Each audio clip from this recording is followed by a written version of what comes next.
ಈ ಆಕಸ್ಮಿಕವಾಗಿ ಆಗಿರೋ ಆಕ್ಸಿಡೆಂಟಲ್ಲಿ ಮುಂದ್ಗಡೆ ಡ್ರೈವರ್ ಕೂತಿರ್ತಾನೆ, ಬೈಕ್ ಯಾರೋ ಓಡಿಸ್ತಿರ್ತಾರೆ, ಹಿಂದ್ಗಡೆ ದರ್ಶನ್ ಸರ್ ಕೂತಿದ್ದಾರೆ.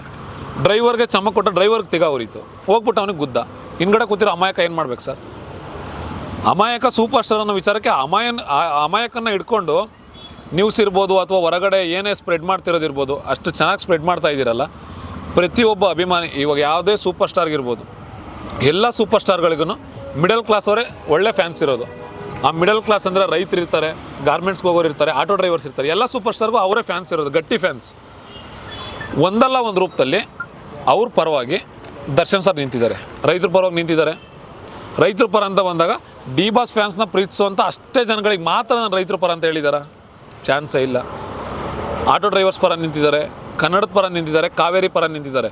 ಕಾವೇರಿ ಪರ ನಿಂತಾಗ ಇದು ದರ್ಶನ್ ಹೋರಾಡಿರೋದು, ಬೇಡಪ್ಪ ಅವ್ನು ರೌಡಿ, ಅವ್ನು ಹೋರಾಡಿರೋ ನೀರು ಬಂದಾಗ ನಮಗೆ ಬೇಡ, ನಮ್ಮ ಸ್ಟಾರ್ ಹೋರಾಡಿದ್ರೆ ಮಾತ್ರ ನಮ್ಮ ಮನೆಗೆ ನೀರು ಬಿಡಿ ಅಂತ ಯಾರಾದರೂ ಹೇಳಿದ್ದಾರೆ ಸರ್?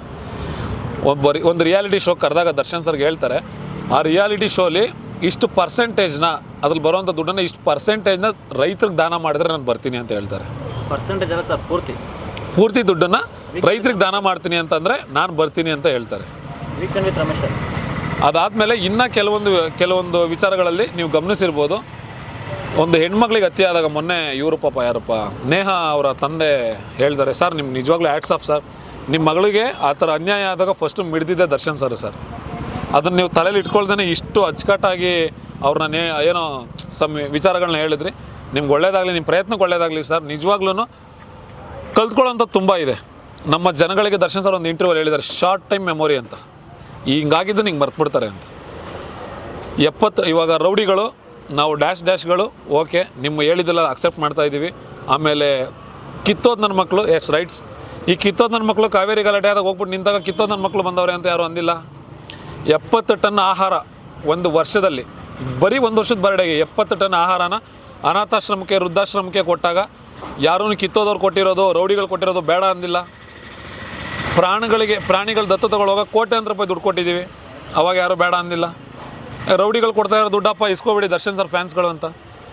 ಸರ್ ದರ್ಶನ್ ಸರ್ಗಿರ್ಬೋದು, ಅವ್ರ ಫ್ಯಾನ್ಸ್ಗಿರ್ಬೋದು, ಬೈಯೋ ರೈಟ್ಸು ಯಾವ ನನ್ನ ಮಗನಿಗೂ ಇಲ್ಲ ಸರ್. ನಾರ್ಮಲ್ ಪೀಪಲ್ಸ್ ಅವ್ರಿಗೆ ಬೈಯೋ ರೈಟ್ಸು ಯಾರಿಗೂ ಇಲ್ಲ. ಬಟ್ ಇನ್ನೊಂದು ನೆನಪಿರಿ, ದರ್ಶನ್ ಸರ್ನ ಪ್ರೀತಿಸುವಂಥ ಪ್ರತಿಯೊಬ್ಬ ವ್ಯಕ್ತಿನ ಸೆಲೆಬ್ರಿಟಿಗಳಿಗೆ ಬೈಯೋ ರೈಟ್ಸ್ ಯಾರಿಗೂ ಇಲ್ಲ. ಮತ್ತು ಬ್ಯಾಡ್ ವರ್ಡ್ಸ್ನ ಯೂಸ್ ಮಾಡುವಾಗ ಅಟ್ಲೀಸ್ಟ್ ಸ್ವಲ್ಪ ಸೆನ್ಸ್ ಇರಲಿ ಸರ್. ಮತ್ತು ಇನ್ನೊಂದು ಮೈಂಡಲ್ಲಿ ಇಟ್ಕೊಳ್ರಿ, ಜರ್ನಲಿಸಮ್ ಇರ್ಬೋದು ಅಥವಾ ಯಾವುದೇ ಕೆಲಸ ಇರ್ಬೋದು, ನಿಮ್ಮ ಮೈ ಮೇಲೆ ನಿಮ್ಮ ಹಿಂದೆ ಮುಂದೆ ಕ್ಯಾಮ್ರಾ ಇದ್ದಾಗ ಅಷ್ಟೇ ಪವರು. ದರ್ಶನ್ ಸರ್ದು ಹಂಗಲ್ಲ. ಈ ಭೂಮಂಡಲ ಇರೋವರೆಗೂ ಸ್ಟಾರೇ ಅವರು. ಮೈಂಡಲ್ಲಿ ನೆನ್ಪಿಟ್ಕೊಂಬಿಡಿ ಇದನ್ನು. ಈ ಭೂಮಂಡಲದಲ್ಲಿ ಬದುಕಿರೋವರೆಗೂ ಸ್ಟಾರ್ ಆಗಿರೋ ನಿಮಗೆ ಅಷ್ಟು ಇರಬೇಕಾದ್ರೆ, ಭೂಮಂಡಲ ಬದುಕಿರೋವರೆಗೂ ಸ್ಟಾರ್ ನಮ್ಮ ಬಾಸ್, ಅವ್ರಿಗೆ ನೆಕ್ಸ್ಟ್ ಇರಬೇಡ. ಇವತ್ತು ರಾಜ್ಕುಮಾರ್ ಸರ್ ಹೆಸರಿರ್ಬೋದು, ಅಪ್ಪು ಸರ್ ಹೆಸರಿರ್ಬೋದು, ಶಂಕರಣ್ಣವ್ರ ಹೆಸರಿರ್ಬೋದು, ಹೆಂಗೆ ಅಳ್ಸೋಕ್ಕಾಗಲ್ವೋ ದರ್ಶನ್ ಸರ್ದು ಅದೇ ಲಿಸ್ಟು ಸರ್.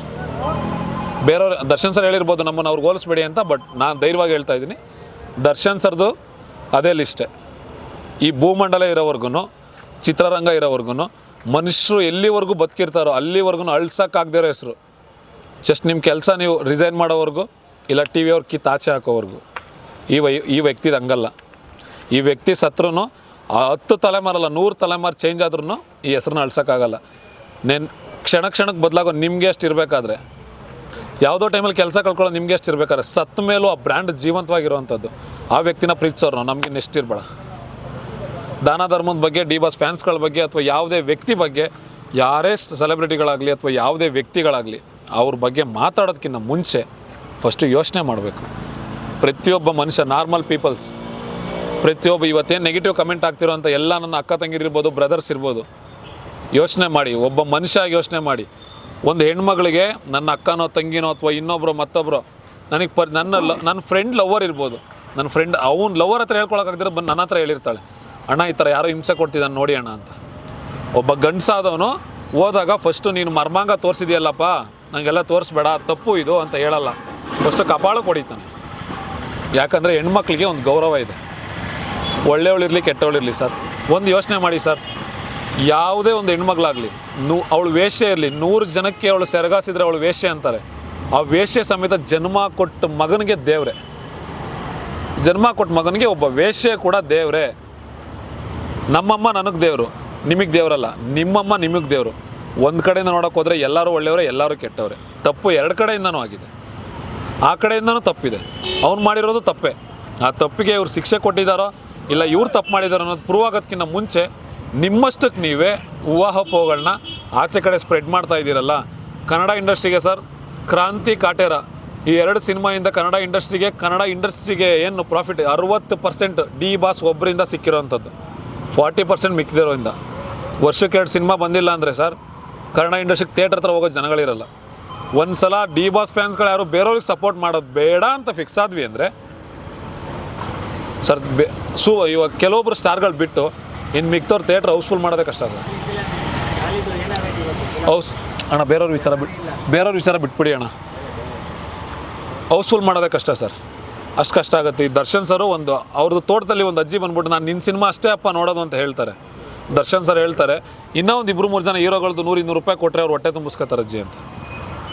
ನನ್ನ ಸೆಲೆಬ್ರಿಟಿಗಳು ನನ್ನ ಸಿನಿಮಾ ಮಾತ್ರ ನೋಡಿ ಅಂತ ಹೇಳಿಲ್ಲ ಸರ್. ಒಂದು ಟೀಮ್ನ ಕಟ್ಕೊಂಡು ಇವತ್ತೇನು ಸೀರಿಯಲ್ ಆರ್ಟಿಸ್ಟ್ಗಳು ಮೀಡಿಯಾದಲ್ಲಿ ನಮ್ಮ ಕನ್ನಡ ಚಿತ್ರರಂಗದ ಬಗ್ಗೆ ಒಂದು ಒಳ್ಳೆ ರೆಸ್ಪೆಕ್ಟ್, ಯಾಕಂದ್ರೆ ನಾವು ಇಂಡಸ್ಟ್ರಿ ವರ್ಕ್ ಮಾಡ್ತಾ ಇರೋದನ್ನ ತುಂಬ ತಿಳ್ಕೊಳ್ಳೋಂಥ ತುಂಬ ಅಚ್ಚುಕಟ್ಟಾಗಿ ಗೊತ್ತಾಯಿತು. ಆಚೆ ಇದ್ದಾಗ ನಮ್ಮವರು ಅವರಿಂದ ಕಲ್ತ್ಕೊಂಡಿದ್ದೀವಿ. ಅವ್ರ ಫ್ಯಾನ್ಸ್ ಅಯ್ಯೋ, ಯಾಕಂದ್ರೆ ಅವ್ರು ಹೇಳಿದ ತಕ್ಷಣ ನಮ್ಮ ಫ್ಯಾನ್ ಪೇಜ್ ಹುಡುಗರು ಸರ್ ತುಂಬ ಹಾರ್ಟ್ಲಿ ಹೆಂಗೆ ಅಂದರೆ ದರ್ಶನ್ ಸರ್ ಫ್ಯಾನ್ಸು ಅವ್ರನ್ನ ಮಾತಾಡಿದ ತಕ್ಷಣ SS ಟಿವಿ ಸಿನಿಮಾ ಜಗತ್ತಿನ ಕ್ಷಣ ಕ್ಷಣದ ಸುದ್ದಿಯೊಂದಿಗೆ.